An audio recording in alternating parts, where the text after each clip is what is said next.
تو عقیدت کے ساتھ آقا دو جہاں صلی اللہ تعالیٰ علیہ وآلہ وسلم کی بارگاہ میں بآواز بلند درود پاک پڑھ لیجیے۔ اللہم صلی علی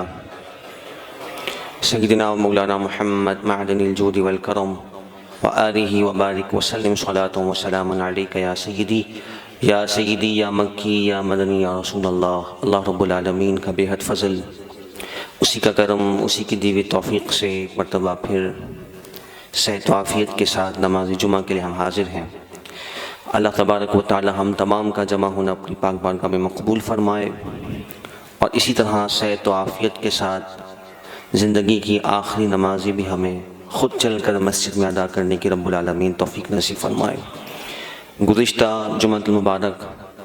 غزوہ احد سے متعلق کچھ باتیں ہم نے سماعت کی تھیں، اسی سلسلے کو آگے بڑھاتے ہوئے حضرات شرکاء و شہدائے احد رضوان اللہ تعالی علیہم اجمعین کی جانثاریاں، ان کی قربانیاں اور اسلام کے لیے اپنے آپ کو پیش کرنے کا جذبہ، اور پھر نبی پاک علیہ الصلوۃ والسلام کی جانثاریاں، حضور علیہ الصلوۃ والسلام کے لیے جانثاریاں، یہ ایک ایسا سنہری باب ہے کہ تاریخ انسانیت میں اس کی مثال نہیں ملتی۔ اور حضرات صحابہ کرام علیہم رضوان کے ان احوال کو جب ہم سنتے ہیں تو ہمیں پتہ لگتا ہے کہ اسلام کا یہ درخت کتنی قربانیوں کے بعد طاقتور اور تناور بنا ہے، اور اس کی آبیاری میں اہل اسلام کے لہو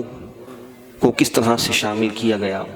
اور انہوں نے اپنی قربانیاں پیش کر کے اسلام کے دفاع کے لیے، اسلام کی سربلندی کے لیے اپنا کردار ادا کیا، اور ان کے مبارک نقوش زندگی ہمیں کیا پیغام دیتے ہیں۔ غزوہ احد میں جیسا کہ ہم سنتے ہیں، اور خاص طور پر گزشتہ جمعہ المبارک بھی ہم نے حضرت سید الشہداء امیر طیبہ فاعل الخیرات کاشف الکربات سیدنا حمزہ رضی اللہ تعالیٰ عنہ کا ذکر خیر بھی سنا کہ آپ کو اللہ تبارک و تعالیٰ نے ان دونوں جنگوں میں خصوصی حیثیت عطا فرمائی، غزوہ بدر میں بھی اور غزوہ احد میں بھی، اور آپ کی شخصیت اسلام کے لیے باعث سے عزت و تکریم ثابت ہوئی، اور اللہ تبارک و تعالیٰ نے آپ کو اسلام کی سربلندی کا ذریعہ و سبب بنایا۔ اور آغاز ہی سے آپ دیکھیں، جب مکی زندگی میں حضور سید الشہداء فاعل الخیرات کاشف الکربات سیدنا حمزہ رضی اللہ تعالیٰ عنہ آپ ایمان قبول کرنے سے پہلے آپ کا شمار بہادروں میں ہوتا تھا، اور آپ اس وقت بھی عرب کی قبائلی جنگوں میں حصہ لیتے اور شکار کے بڑے شوقین تھے۔ تو ایک موقع پر شکار پر تشریف لے گئے تھے، ایمان ابھی نہیں لائے، پیچھے سے ابو جہل نے نبی پاک علیہ الصلوۃ والسلام پر بے حد ظلم کیا، تشدد کیا۔ کسی نے آ کر اطلاع دی کہ تمہارے بھتیجے کے ساتھ ابو جہل نے ایسا معاملہ کیا ہے۔ تو حضور سید الشہداء فاعل الخیرات سیدنا حمزہ رضی اللہ تعالیٰ عنہ آپ فوراً ابو جہل کے پاس جاتے ہیں، اور ابو جہل کوئی چھوٹا موٹا نام نہیں تھا، ابو جہل عرب کا سردار ہے، مکے کا سردار ہے، اور اس کے آگے پیچھے پروٹوکول ہے، اس سے اونچی آواز میں بات کرنا بھی کسی کے لیے ہلاکت کا ذریعہ اور سبب بن سکتا ہے۔ لیکن فاعل الخیرات کاشف الکربات سیدنا حمزہ رضی اللہ تعالیٰ عنہ آپ بھرے مجمع میں، جہاں اس کے دوست بھی ہیں، اس کے پہرے دار بھی ہیں، اس کا ساتھ دینے والے بھی ہیں، آپ اس کے پاس جاتے ہیں، اور جس کمان سے آپ شکار فرما کر آئے تھے اسی لباس میں ہیں، گھر جا کر آپ نے اپنا لباس بھی تبدیل نہیں کیا، فوراً ابو جہل کے پاس جاتے ہیں، اور اسی کمان سے اس کے سر پر اتنے وار کرتے ہیں کہ اسے لہو لہان کر دیا۔ اور آپ کی جرأت و شجاعت، آپ کا روب ایسا تھا کہ ابو جہل اپنی طاقت کے باوجود بھی، اپنے ہمراہیوں کے باوجود بھی آپ کو کوئی نقصان نہیں پہنچا سکا، اور اپنی حفاظت بھی وہ نہ کر سکا۔ یہ سارا معاملہ جب مکمل ہوا، ختم ہوا، تو حضور سید الشہداء امیر طیبہ سیدنا حمزہ رضی اللہ تعالیٰ عنہ آپ نبی پاک علیہ الصلوۃ والسلام کی بارگاہ میں پہنچے، اور بشارت سنائی کہ میں نے آپ کی جانب سے ابو جہل سے انتقام لے لیا ہے، کیا آپ خوش ہیں؟ تو نبی پاک علیہ السلام نے فرمایا کہ مجھے تو خوشی اسی وقت میسر ہوگی جب آپ ایمان قبول کر لیں گے۔ ابھی تک آپ نے ایمان قبول نہیں کیا تھا، لیکن جب نبی پاک علیہ السلام نے یہ بات ارشاد فرمائی تو آپ نے اپنے ایمان کا برملا اظہار کیا۔ یعنی دوسرے لفظوں میں آپ یوں کہہ لیجئے کہ نبی پاک علیہ السلام کی تسکین کے لیے، حضور کی خوشی کے لیے آپ نے ایمان قبول کیا۔ اور پھر ایمان قبول کر کے، حالانکہ عمر میں آپ زیادہ تھے لیکن عمر میں قریب تھے، یا کچھ عمر آپ کی زیادہ بھی تھی یا کچھ عمر کم تھی، رتبے کے اعتبار سے آپ چاچا تھے، آپ نے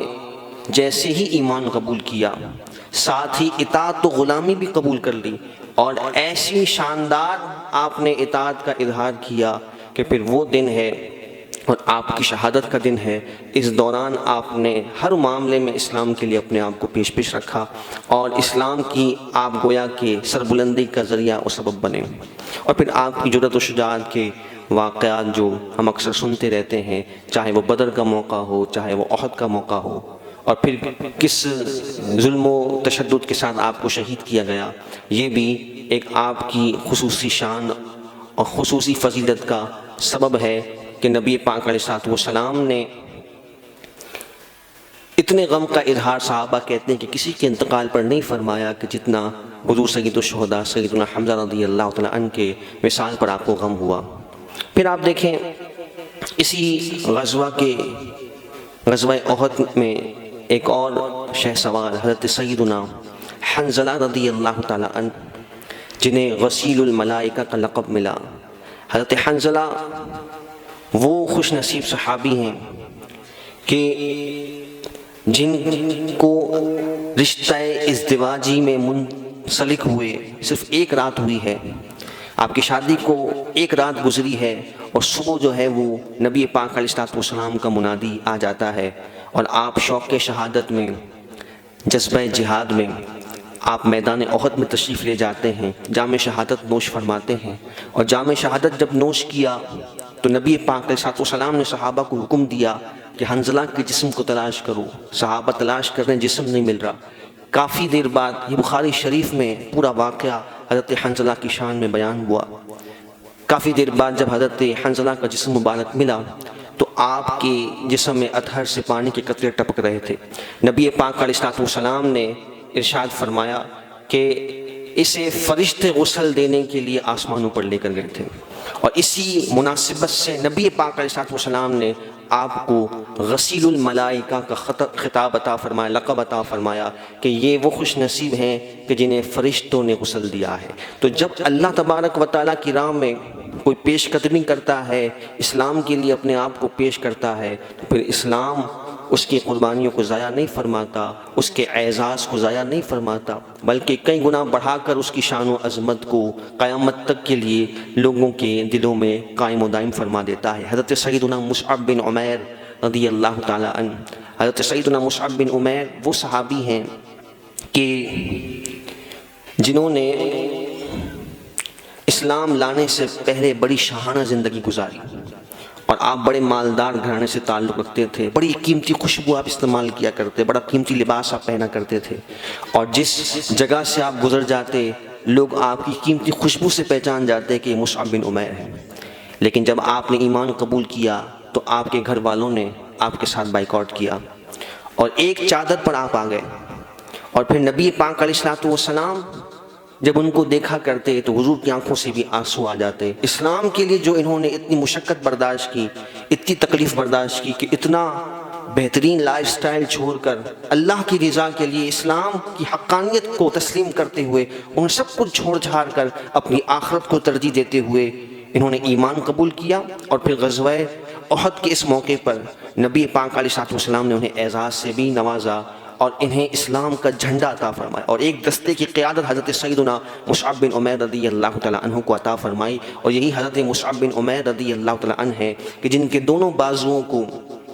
غزوہ احد میں ظالموں نے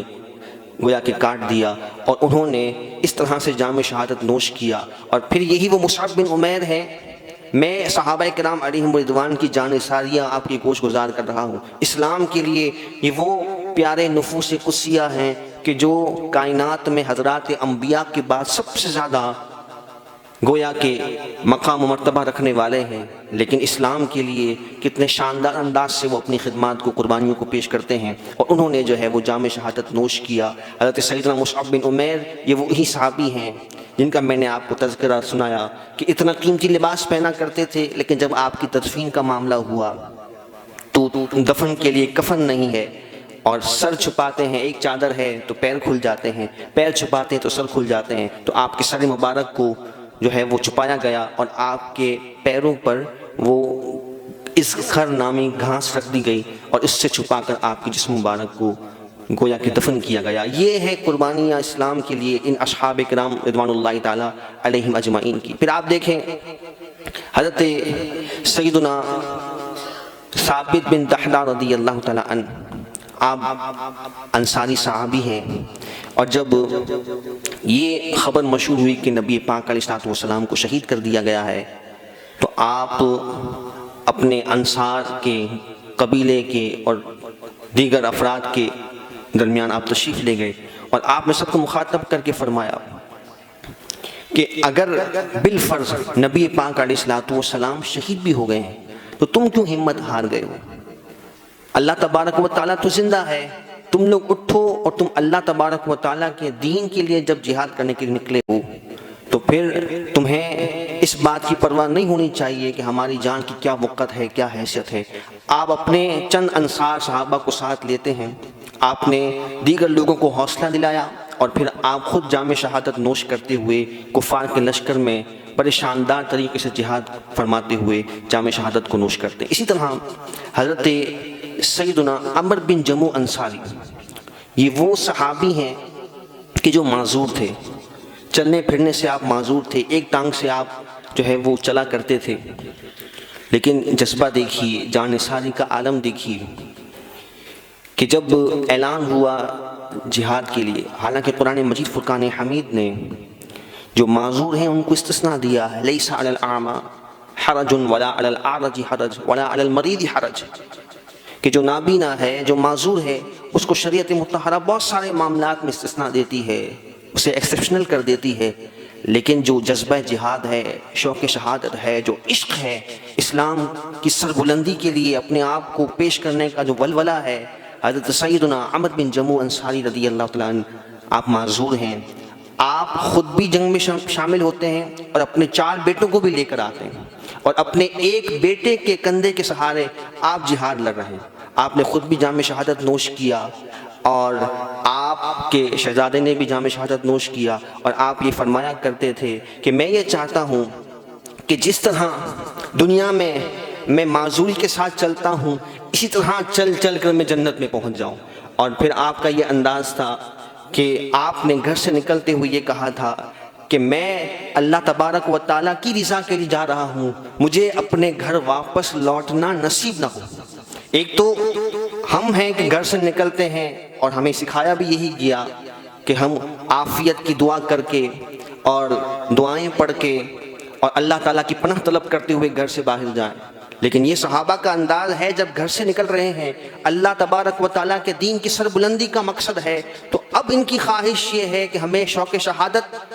ایسی مطلوب ہے جو ڈاکٹر اقبال نے کہا تھا کہ غازی تیرے پر اسرار بندے جنہیں بخشا ہے تو نے ذوق خدائی، دو نیم ان کی ٹھوکر سے دریا و صحرا سمٹ کر پہاڑ ان کی ہیبت سے راہی، دو عالم سے کرتی ہے بیگانہ دل کو عجب چیز ہے لذت آشنا، جسے اس کی لذت مل جائے کہ اللہ تبارک و تعالیٰ کی راہ میں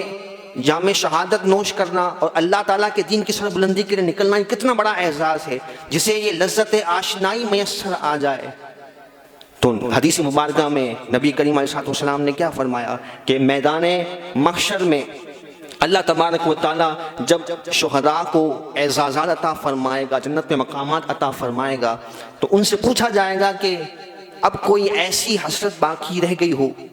کہ جو جنت میں کوئی چیز میسر نہ ہو، تو جنت کی اتنی اعلیٰ ترین نعمتیں ہیں کہ جن کے بارے میں روایت میں آتا ہے نہ کسی آنکھ نے وہ دیکھی، نہ کسی کان نے ان کے بارے میں سنا، نہ کسی کے ذہن میں ان نعمتوں کی قدر و منزلت کا کوئی خیال آ سکتا ہے۔ لیکن حضور علیہ السلام فرماتے ہیں اتنی ساری نعمتوں کے باوجود بھی شہید اللہ تعالیٰ کی بارگاہ میں تمنا کرے گا کہ مولا تیری بارگاہ میں شہید ہونے کی جو لذت تھی، تمنا یہ ہے کہ بار بار دنیا میں بھیجا جاؤں، بار بار تیری راہ میں مجھے جام شہادت ملے اور تیری بارگاہ میں حاضر ہو جاؤں۔ اور حدیث مبارکہ میں ہے نبی پاک علیہ السلام نے فرمایا کہ ایک چونٹی جس طرح ایک شخص کو کاٹے تو جتنی تکلیف اسے ہوتی ہے اتنی بھی شہید کو نہیں ہوتی۔ بظاہر وہ خون میں لت پت ہے، لیکن اللہ تعالیٰ کی راہ میں یہ اعزاز پانے کا منصب ہے کہ اس شہادت کی لذت بھی ہے اور اللہ تبارک و تعالیٰ اسے تکلیفوں سے مبرہ اور آزاد بھی فرما دیتا ہے۔ تو یہ ہے اسباق کہ جو دین کی سربلندی کے لیے ہمارے صحابہ کرام علیہم رضوان اور جان نثاران جتنے بھی امت ہیں جنہوں نے اپنی قربانیاں پیش کر کے شجر اسلام کی آبیاری کی ہے اور اسلام کو عروج پذیر کیا ہے اور آج بڑی آسانی سے اسلام ہمارے گھروں تک پہنچا۔ تو یہ کوئی اتنا آسان مرحلہ نہیں تھا، یہ جب اعزازات ہماری زندگی کا حصہ رہے، ہماری قوم کا حصہ رہے اور ملک و ملت کا مدار جب ان پر رہا تو اللہ تبارک و تعالیٰ نے عروج و بلندیاں ہمارا مقدر فرمائی۔ تو حضرت جموع بن انصاری رضی اللہ تعالیٰ عنہ، حضرت عمر بن جموع انصاری اس طرح سے آپ جام شہادت نوش کرتے ہیں۔ اور روایت میں آتا ہے کہ جب آپ کے جسم مبارک کو، کیونکہ انہوں نے کیا کہا تھا کہ میرا جسم یہاں سے واپس نہ جائے، تو جب آپ کے جسم کو آپ کے انتقال کے بعد یہ چاہا گیا کہ ان کے آبائی علاقے میں تدفین کر دی جائے، تو اونٹ پہ جب آپ کے جسم کو ڈالا گیا تو اونٹ جو ہے وہ چلنے کو تیار نہ ہوا، اور پھر نبی پاک علیہ السلام کے حکم کے مطابق دیگر شہداء کے ساتھ جو ہے وہ آپ کی تدفین عمل میں آئی۔ اسی طرح ایک صحابی ہیں، وہ اس جنگ کے موقع پر کھجور تناول فرما رہے ہیں اور ان کی جنگ کی طرف زیادہ رغبت نہیں ہے، کھجور کھاتے ہیں اور نبی پاک علیہ السلام سے کھجور کھاتے ہوئے عرض کر رہے ہیں یا رسول اللہ صلی اللہ تعالیٰ علیہ وسلم، یہ بتائیے کہ اگر اس وقت میں جہاں لڑائی ہو رہی ہے وہاں پہنچ جاؤں اور میں جام شہادت نوش کر لوں تو میرے لیے کیا ہے؟ تو نبی کریم علیہ السلام نے فرمایا تیرے لیے جنت ہے۔ تو وہ فرماتے ہیں کہ انہوں نے کھجوروں کو ایک طرف رکھا اور فوراً جو ہے وہ میدان جنگ میں کود پڑتے ہیں اور اللہ تبارک و تعالیٰ نے انہیں اسی طرح جام شہادت نوش فرمانے کی سعادت عطا فرمائی۔ اسی طرح ایک اور صحابی ہیں جو اپنے بھتیجے کے ساتھ، جن کا نام سیرت نگاروں نے وہب بن قابوس لکھا، وہ اور ان کے بھتیجے بکریاں چلا رہے تھے، اور جب ان کو اطلاع ملی کہ نبی پاک علیہ السلام اپنے رفقا کے ساتھ میدان احد میں تشریف لے گئے، ابھی وہ ایمان نہیں لائے تھے، وہ نبی پاک علیہ السلام کی مدد کے لیے غزوہ احد پہنچتے ہیں، ایمان قبول کرتے ہیں، دونوں یعنی خود وہ اور ان کے بھتیجے دونوں ایمان قبول کر کے شہداء کی صف میں شامل ہوتے ہیں اور میدان جنگ میں لڑتے لڑتے جام شہادت نوش فرماتے ہیں۔ کوئی ایک نماز نہیں پڑھی، کوئی ایک روزہ نہیں رکھا، صرف نبی پاک علیہ السلام کی اطاعت اور فرما برداری کو تسلیم کرتے ہوئے اسلام کی سربلندی کے لیے ایمان قبول کرتے ہی فوراً میدان جنگ میں اتر گئے، اور اللہ تبارک و تعالیٰ نے شہادت جیسا عظیم رتبہ بھی عطا فرمایا اور جنت کی اعلیٰ نعمتوں سے انہیں سرفراز فرمایا۔ پھر اسی طرح حضرت سیدنا زیاد بن سکن رضی اللہ تعالیٰ، یہ وہ نام ہے کہ دیگر واقعات تو ہم سنتے رہتے ہیں، لیکن کچھ ایسے انوکھے نام بھی ہیں کہ جن کا تذکرہ اکثر ہم نہیں سن سکتے، لیکن سیرت کی کتابوں میں، احادیث میں ان کا ذکر خیر ملتا ہے کہ یہ وہ گمنام ہیں کہ جنہوں نے اس موقع پر اپنی جان نثاری کا وہ عظیم انداز پیش کیا کہ اللہ تبارک و تعالیٰ کی بارگاہ میں انہیں قبولیت کی سند عطا ہوئی اور اللہ تبارک و تعالیٰ نے انہیں عظیم مرتبوں سے فائز فرمایا۔ تو حضرت زیاد بن سکن رضی اللہ تعالیٰ عنہ، ان کے بارے میں عرض کر رہا تھا کہ آپ 5 انصاریوں کو لے کر آگے بڑھتے ہیں اور جذبہ یہ ہے کہ بس اللہ تبارک و تعالیٰ اسلام کی راہ میں ہمیں شہادت کا مرتبہ فائز فرمائے، عطا فرمائے۔ اسی جذبے کے ساتھ وہ آگے بڑھتے ہیں اور بڑے شدید زخمی ہو جاتے ہیں، اور سمجھ لیجئے کہ آخری سانسیں ہیں۔ جب آپ زمین پر تشریف لے آئے تو آپ کے جسم مبارک کو نبی پاک علیہ السلام کے قریب لایا گیا، جب آپ نے دیکھا کہ نبی پاک کا صلی اللہ علیہ وسلم قریب موجود ہیں تو آپ اپنے جسم کو گھسیٹ کر اور کھسکا کر نبی پاک کا صلی اللہ علیہ وسلم کے قدموں میں اپنے چہرے مبارک کو رکھتے ہیں اور اسی عالم میں آپ کی روح پرواز کر جاتی ہے۔ یہ ہے صحابہ کا عشق، صحابہ کی نبی پاک کا صلی اللہ علیہ وسلم سے الفت، اسلام کے لیے جان نثاری اور اپنا سب کچھ قربان کر دینے کا جذبہ، کہ جو قیامت تک کے لیے اہل ایمان کو دعوت عمل پیش کر رہا ہے کہ اسلام کی سربلندی کے لیے ہمیں جو کچھ پیش کرنا پڑے، یہ ایک مسلمان کے لیے اعزاز بھی ہے اور باعث فخر بھی ہے، باعث نجات بھی ہے، اور اللہ تبارک و تعالیٰ نے اسی میں اسلام کی سربلندی اور اسلام کا عروج رکھا ہے۔ اور یہ باتیں ہمارا دشمن ہم سے زیادہ بہتر جانتا ہے کہ اللہ تبارک و تعالیٰ نے جو فریضہ جہاد رکھا ہے وہ کتنا اہمیت کا حامل ہے، اور اللہ تعالیٰ نے اسی میں اسلام کی بقا، بلندی اور عروج رکھا ہے۔ یہ تو میں نے جان نثار صحابہ کے کچھ احوال ذکر کیے، اور بھی کچھ احوال ہیں، لیکن یہاں تو عجب یہ ہے، عشق و محبت کا انداز یہ ہے کہ چھوٹے چھوٹے جو بچے ہیں صحابہ کرام علیہم رضوان کے، ان کا بھی شوق شہادت، جذبہ جہاد جو ہے وہ نرالا ہے، دیکھنے کا انداز ہی جدا گانا ہے۔ یہ وہ تربیت ہے کہ جو صحابہ کرام علیہم رضوان نے ان بچوں کی گھٹی میں ایسی داخل کی جو بعد میں امت کے سرتاج بنے، سردار بنے، لیکن ان کی عمریں اب چھوٹی ہیں جب غزوہ احد کا معاملہ ہے، لیکن ان کے جذبات پہاڑوں کی بلندیوں سے بھی زیادہ بلند ہیں۔ حضرت سیدنا رافع بن خدیج رضی اللہ تعالیٰ عنہ، حضرت سیدنا سمرہ رضی اللہ تعالیٰ عنہ، ان دونوں کا معاملہ بڑا دلچسپ ہے۔ حضرت رافع اور حضرت خدیج، حضرت رافع بن خدیج کو اور حضرت سمرہ کو جب نبی پاک علیہ الصلوۃ والسلام نے واپس لوٹ جانے کا کہا، یہ میدان میں پہنچنے سے پہلے کا معاملہ ہے۔ مقام شیخین پر جہاں آج مسجد درہ واقع ہے، یہاں پر نبی پاک علیہ الصلوۃ والسلام نے جو کم سن صحابہ تھے ان کو واپس بھیجا۔ تو ان میں جو دو افراد تھے، حضرت سیدنا رافع بن خدیج اور سیدنا سمرہ رضی اللہ تعالیٰ عنہ، ان کا واقعہ بڑا نرالا ہے کہ حضرت رافع کو جب واپس بھیجنے کا معاملہ آیا تو جس طرح بچے اپنے آپ کو بڑا ظاہر کرنے کے لیے پنجوں پر کھڑے ہو جاتے ہیں، تو پنجے پر کھڑے ہو کر وہ اپنے آپ کو بڑا ظاہر کر رہے ہیں کہ میں بھی اس قابل ہوں کہ مجاہدین کے صف میں شامل ہو جاؤں۔ یہ ہے صحابہ کے بچوں کا جذبہ کہ وہ جہاد سے بھاگ نہیں رہے بلکہ شوق شہادت اور جذبہ جہاد کے ساتھ اس طرح سے میدان میں شامل ہونے کا گویا کہ اظہار کر رہے ہیں، اپنے جذبات کا اظہار کر رہے ہیں۔ پھر جب حضرت رافع کو اجازت مل گئی تو حضرت سمرہ کہنے لگے، وہ بھی چھوٹے ہیں، باغ شہادت ماپ صلی اللہ تعالیٰ علیہ وسلم میں عرض کرنے لگے کہ یا رسول اللہ آپ نے انہیں اجازت دے دی، مجھے بھی اجازت مرحمت فرمائیے، میں تو ان سے زیادہ طاقتور ہوں اور کشتی میں انہیں پچھاڑ دیتا ہوں، آپ چاہیں تو مقابلہ کرا لیں۔ نبی پاک علیہ السلام مسکرا پڑے اور نبی پاک علیہ السلام نے فرمایا ٹھیک ہے کشتی کرائی جائے۔ اب حضرت سمرہ رافع کو کہتے ہیں کہ تمہیں تو اجازت ملی گئی ہے، تم تو اگر جیت بھی جاؤ تب بھی جنگ میں تم نے جانا ہی ہے، اگر تم میرے ساتھ مہربانی کرو اور ابھی ہار جاؤ تو تمہاری وجہ سے مجھے بھی جنگ میں شرکت کا موقع مل جائے گا۔ یہ چھوٹے چھوٹے بچوں کے جذبات ہیں جو شوق شہادت اور جذبہ جہاد سے ایسے لبریز ہیں۔ اور پھر حضرت سمرہ رضی اللہ تعالیٰ عنہ آپ بھی جو ہے وہ مجاہدین کی صف میں شامل ہوتے۔ تو یہ دو کم سن آپ کہہ لیجئے کہ صحابہ تھے کہ جنہیں اس موقع پر جنگ میں شریک ہونے کا موقع ملا، اور اس کے علاوہ تقریباً 12 کے قریب ایسے صحابہ ہیں جن میں حضرت اسامہ بن زید ہیں، حضرت عبداللہ بن عمر جو کہ حضرت عمر کے بیٹے ہیں، اس وقت وہ چھوٹے تھے، حضرت زید بن ثابت ہیں، حضرت برہ بن عازب، حضرت عمر بن حزم، اسید بن زہیر، ابو سعید خدری اور عرابہ بن اوس، زید بن ارقم، سعد بن حبشہ، سعد بن عقیر، زید بن جاریہ، جابر بن عبداللہ، یہ وہ صحابہ تھے جو اس وقت کم سن تھے اور انہیں جو ہے واپس کر دیا۔ یہ بھی سارے کے سارے وہاں موجود تھے کہ ہمیں بھی حاضری کا اور شرکت کا موقع مل جائے، لیکن نبی پاک علیہ الصلوۃ والسلام نے ان کی کم عمری کی وجہ سے انہیں واپس فرما دیا۔ یہ صحابہ کے بچوں کا معاملہ ہے۔ پھر آپ دیکھیں عورتوں میں اللہ اکبر کیسا جذبہ تھا، اور عورتیں بھی اس موقع پر مجاہدین کی مدد کے لیے پیش ہیں، مجاہدین کو پانی پلانے کے لیے، ان محرم مجاہدین کی مرہم پٹی کرنے کے لیے کہ جو ان کے گھر کے افراد میں سے کوئی اگر زخمی ہے یا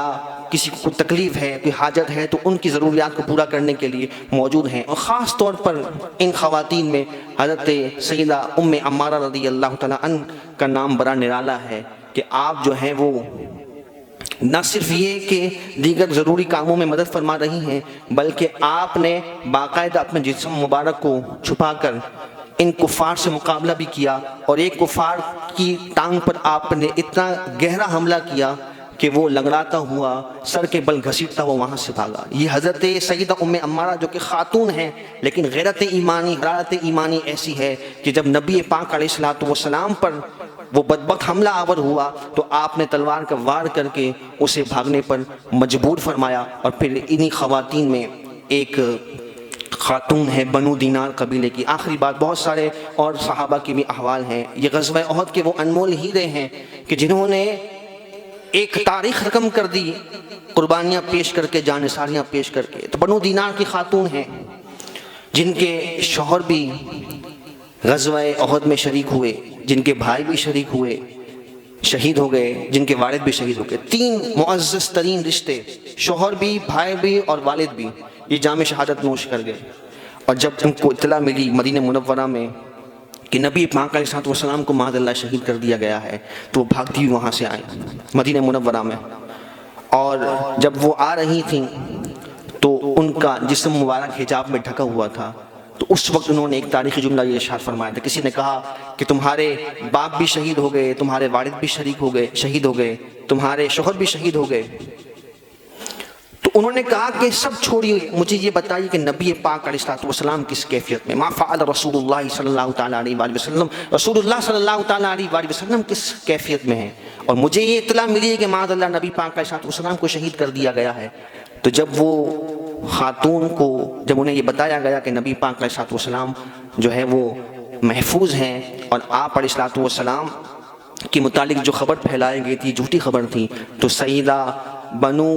دینار کی وہ خاتون جو ہیں وہ بڑا پیارا جملہ ارشاد فرماتی ہیں، اور تاریخ کے سنہری الفاظ میں لکھا جانے والا جملہ ہے۔ آپ نے فرمایا کل مصیبت بعدک جلل، آپ نے فرمایا کہ جب نبی پاک علیہ الصلوۃ والسلام حیات ہیں تو پھر سارے رشتے ناتے، ساری عزتیں جب نبی پاک علیہ الصلوۃ والسلام حیات ہیں، آپ محفوظ ہیں تو آپ کے قدموں پر نچھاور ہیں۔ پھر میرے والد انتقال کر گئے، میرے بھائی انتقال کر گئے، میرے شوہر انتقال کر گئے، مجھے اس بات کا کوئی غم نہیں ہے۔ یہ صحابہ کا عشق و محبت کا، یہ خواتین کا میں نے انداز پیش کیا، بچوں کا آپ کو انداز پیش کیا، اور بھی دیگر صحابہ کے احوال ہیں۔ اللہ تبارک و تعالیٰ ان مقدس ہستیوں کے صدقے سے ہمیں بھی حرارت ایمانی، جذبہ ایمانی نصیب فرمائے۔